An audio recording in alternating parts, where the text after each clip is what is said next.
अक्षर में राष्ट्रभक्त लिखा हुआ है।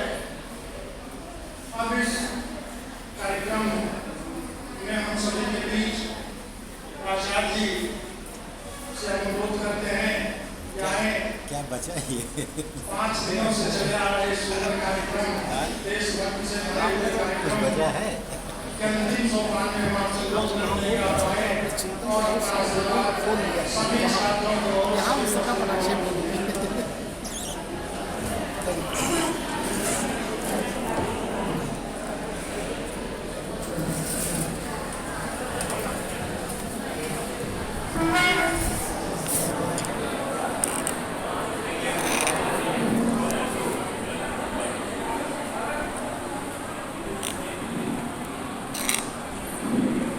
सबसे पहले तो पीछे बैठे छात्रों से निवेदन है कि बिल्कुल चुप रहे, केवल 2 मिनट। बिल्कुल चुप का मतलब एकदम चुप।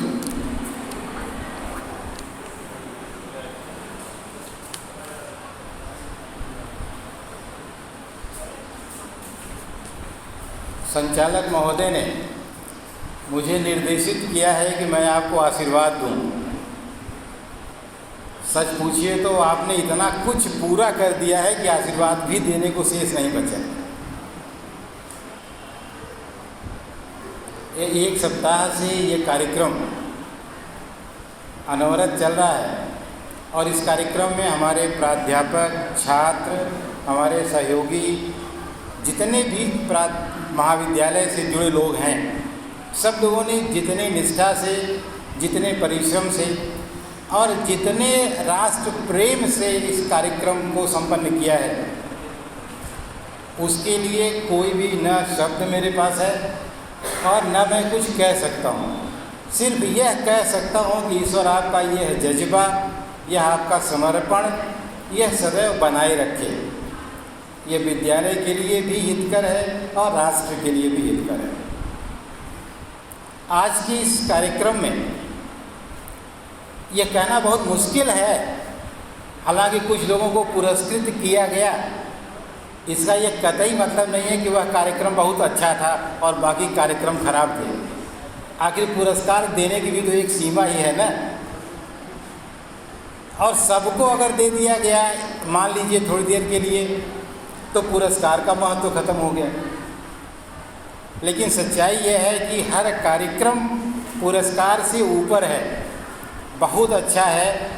और सारे कार्यक्रमों के लिए एक बार मैं चाहता हूं कि आप लोग खूब जोर से ताली बजाएं, सब लोग मिलकर।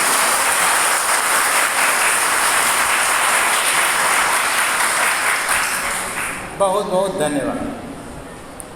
मंच पर यहाँ उपस्थित हमारे अग्रज बंधु, सामने बैठे हमारे प्राध्यापक बंधु, प्राध्यापिका बहनों, यहाँ हाल में बैठे हमारे कुछ पूर्व सेवानिवृत्त कर्मचारी जो हमारे बुजुर्ग हैं, और ये हमारा भाग्य है कि हमारे बीच में हैं। मैं उनसे क्षमा प्रार्थी हूँ कि मैं उनको बुला नहीं सका, लेकिन अगर अपने से आए तो मेरे ऊपर एहसान है।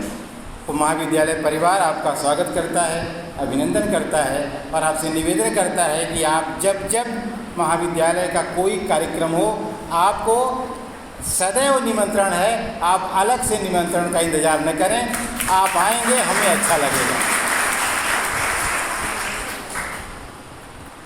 आज के दिन पर मुझे नहीं लगता कि कुछ बोलने को शेष है।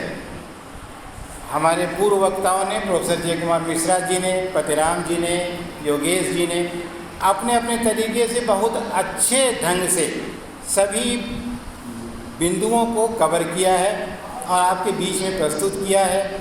छात्र छात्राओं ने अपने संबोधन से, अपनी कविता से, अपने गीतों से वह सब कुछ कह डाला है जो आज कहा जाना चाहिए।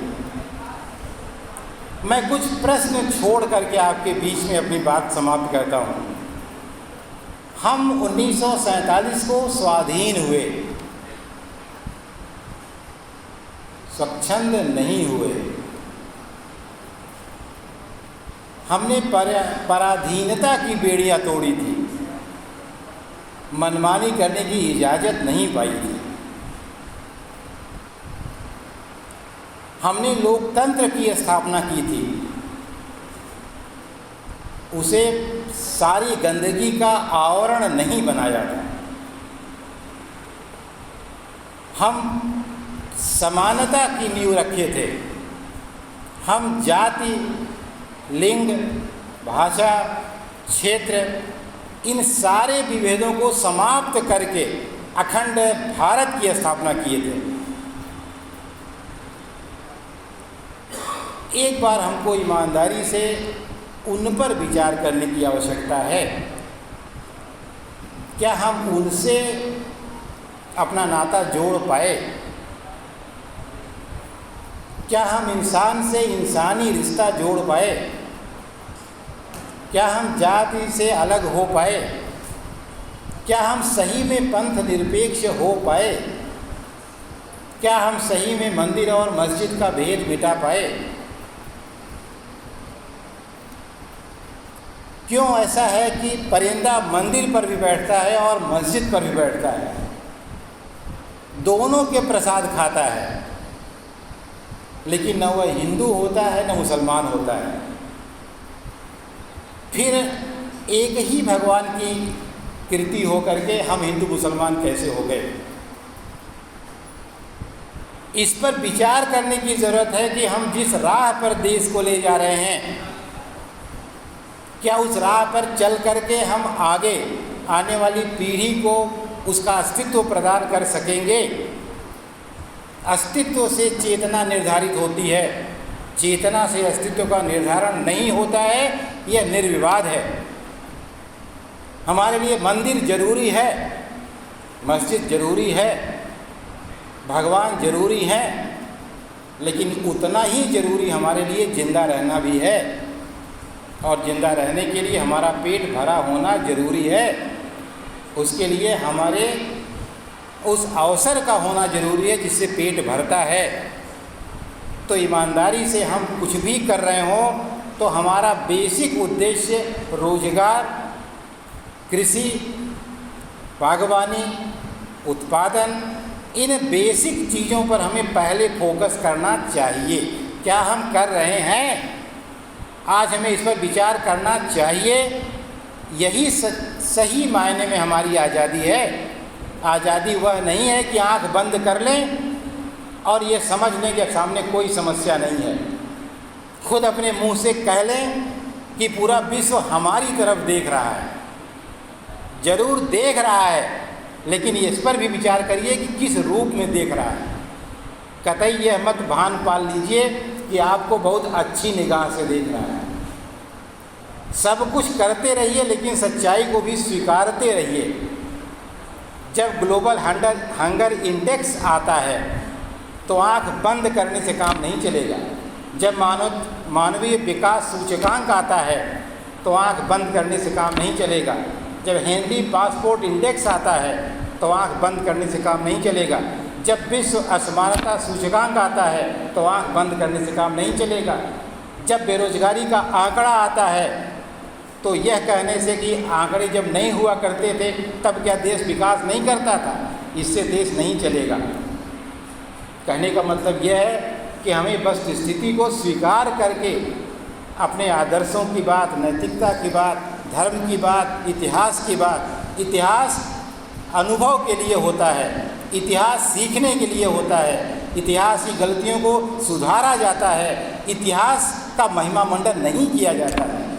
इतिहास के महिमा मंडन से विकास नहीं संभव है। विकास हमको आगे की सोच से होगा, विकास हमको इलेक्ट्रॉनिक से होगा, केमिकल से होगा, रोबोटिक से होगा, आर्टिफिशियल इंटेलिजेंस से होगा, अंतरिक्ष विज्ञान से होगा, नैनो टेक्नोलॉजी से होगा, कंप्यूटर साइंस से होगा। और इस सच्चाई को हम कभी भी नकार नहीं सकते हैं, क्योंकि जिंदा रहेंगे तब जिंदगी की बात करेंगे। इसलिए आज के दिन हम सबको इस दृष्टिकोण से आत्मविश्लेषण करने की ज़रूरत है कि क्या हम सही में जिस दिशा में चल रहे हैं वह ठीक है, और अगर ठीक सबके साथ है तब तो अच्छी बात है, अन्यथा हमें सुधार करने की आवश्यकता है। यह भी निष्पक्ष तरीके से, ईमानदार तरीके से, भेदभाव रहित होकर के, बिना किसी पक्षपात के। और यदि ऐसा हम कर पाए तो निश्चित रूप से यह स्वाधीनता दिवस सफल है। अन्यथा आपको विचार करना पड़ेगा। आज बहुत सारी चीज़ें हमारे निश्चित रूप से गर्व करने की हैं। बहुत ही प्रगति हुई है। जब हम आज़ाद हुए तो 35 करोड़ थे और सड़ा हुआ गेहूँ आयात करके खाते थे, इसमें कोई दो राय नहीं। आज हमारे पास बफर स्टॉक है, आज हम एक्सपोर्ट करते हैं। आज 125 करोड़ की आबादी को मुफ्त में खिला रहे हैं 2 साल से बैठा करके। इतनी क्षमता है, लेकिन यह ध्यान देने की ज़रूरत है कि यह क्षमता आगे भी बनी रहे। ऐसा न हो कि इस तरह की बंदरबाट में हमारी क्षमता ख़त्म हो जाए और हमारी स्थिति बिगड़ जाए। यह भी देखने की ज़रूरत है कि देश के 1% लोगों के पास जब देश की 22% संपत्ति है और 13% की संपत्ति में देश का 50% आबादी जीता है, तो कैसे समानता है। आखिर इस असमानता को भी ईमानदारी से एड्रेस करने की ज़रूरत है। बहुत कुछ आप सुन चुके हैं, बहुत सब आपके बीच में शेयर किया गया है। कहने के लिए बहुत कुछ है जो कहा जा सकता है, लेकिन मैं सारी बातें आप पर छोड़ता हूँ कि आप अपने बारे में, आने वाले कल के बारे में, आने वाली पीढ़ी के बारे में, और एक बात ज़रूर कह के ख़त्म करूँगा कि जिसे आप सस्टेनेबल डेवलपमेंट कहते हैं, जो है उसे वैसा ही बनाए रखना, यह आपकी नैतिक जिम्मेदारी है, आपकी प्राकृतिक जिम्मेदारी है। और आने वाली पीढ़ी को वही, यदि अच्छा नहीं तो कम से कम जितना आप पाए हैं उतना हस्तांतरित करना आपका धर्म है। अगर आपके पिताजी ने आपको 5 बीघा ज़मीन दिया है तो आपके बेटे का पूरा अधिकार है कि उसे अगर 6 बीघा नहीं मिलता है तो 5 बीघा तो मिलना ही चाहिए।